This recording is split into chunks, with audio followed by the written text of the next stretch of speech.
I'll say any institution. Institution building is a process, and any institution stands on 4 pillars.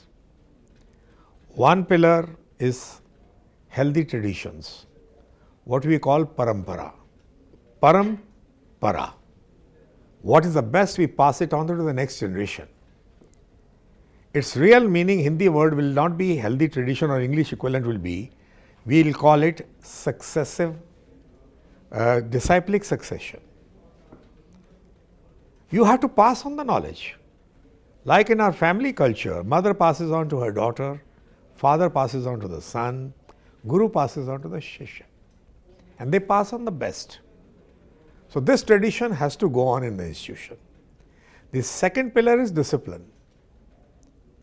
Now discipline means time management, continuity, output as per agreed norms, because you have to contribute to the society.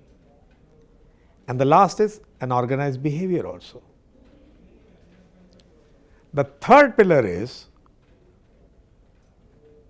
culture, organization culture.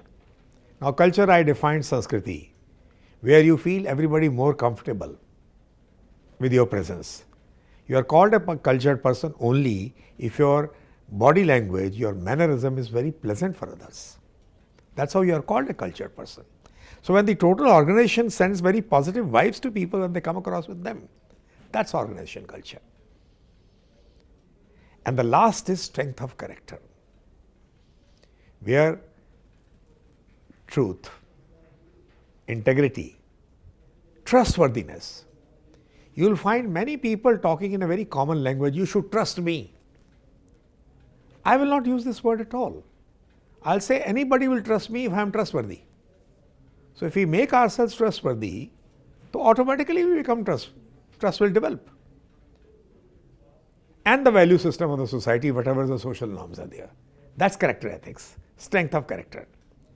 You look at any institution, whether you look at a political party, you look at an administrative setup, you look at a educational school, college, professional institution, you look at a business organization, you look at an industry, they are all institutions. Just look for these 4 pillars. So when I started a business school, having come from the government setup, I found what is the biggest problem in this country.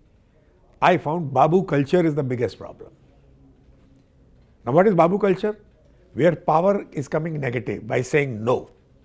That's how the importance of a Babu is there. So I wanted to eliminate Babus. So I started an experiment. There will not be any clerks, there will not be any accountants.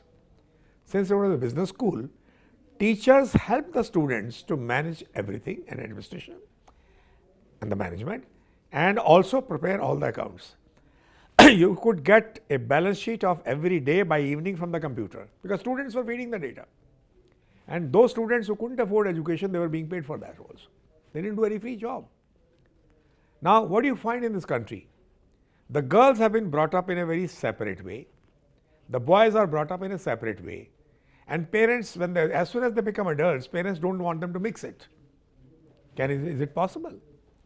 You look at university, school, girls' hostel, they are virtually jails. So I would tell my girl students, come on, you have to mix like a family. In a home, the boys are protectors of the girls. Nobody feels कि मुझे इस लड़की पर line मारनी है. Idea doesn't cross you, because you are like a family. And they are protectors of the girls. So I would speak to all my students in this very language. And to the girls, I'll tell separately, as a group of people, look, this is your body. You are the complete master of your body. If you want to misuse it someday, out of emotions, you can do that.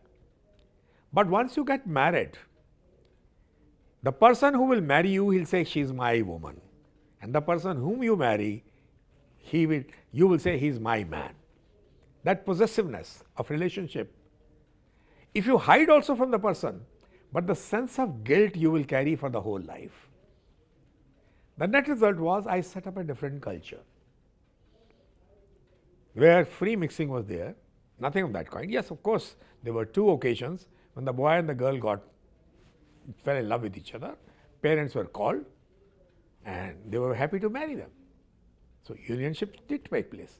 But that culture of teasing the girls would never happen, And suddenly I left as a governor. Now, a typical culture got diluted.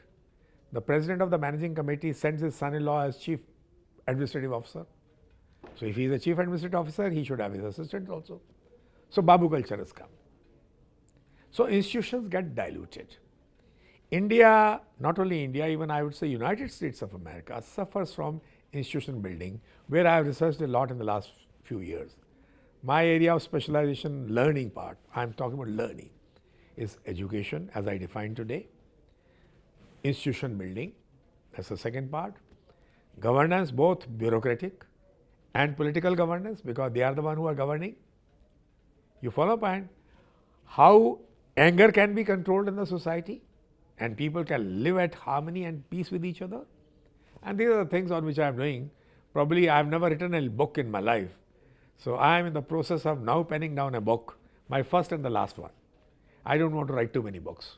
Mizoram had a literacy rate of 88% at that time, second highest in India after Kerala. Now there I did the exercise. All 10th pass and 12th pass, what were their percentage? I found only 26% people, 40% people were second divisioners or first divisioners. 60% were third division failure. Now tell me, a person with third division or repeater, again third division, does he have any future in this country? The kind of percentages which are going for the higher education? So I raised this question to them. I said, what are you doing? So then I took steps for teachers training to upgrade the teachers' skills. Government cannot do everything.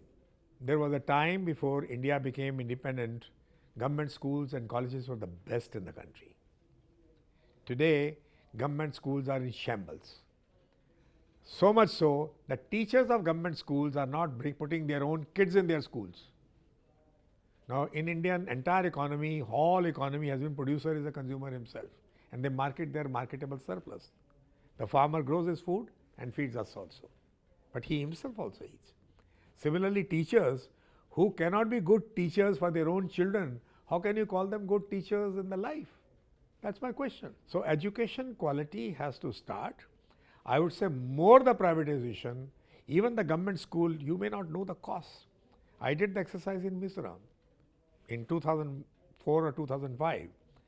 The cost of education per child was 800 rupees per month.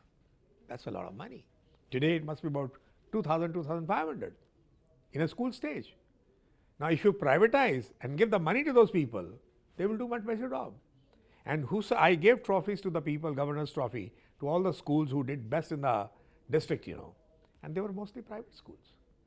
So time has come, let education be privatized. In private structure, if the schools are doing very well, they will attract more students. The schools which are not doing well, they'll close down. That's all.